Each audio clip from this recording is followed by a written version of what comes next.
Alam niyo ba mga idol nga pwede palang kainin ang puno ng saging, oh. Tingnan mo, oh. Linisan mo lang ng maayos mga idol. Pagkatapos kuskusin mo. Yan, kinuskus na. Oh. Yan, pagkatapos yung kuskusin, hugasan mo.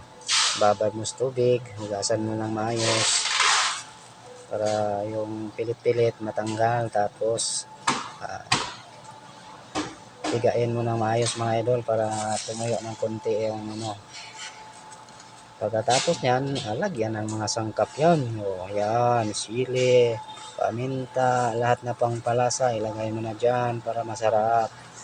O, pagkatapos, lagyan natin ng itlog yan. O, may 5 tayong itlog. O, yan.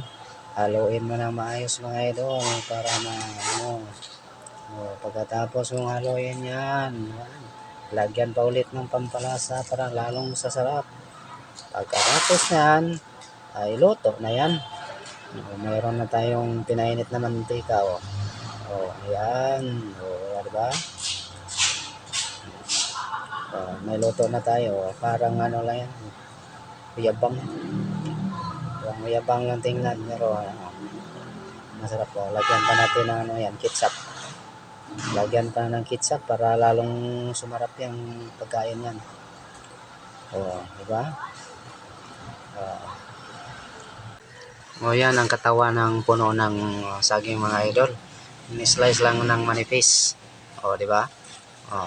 Thank you for watching mga idol. Bye-bye.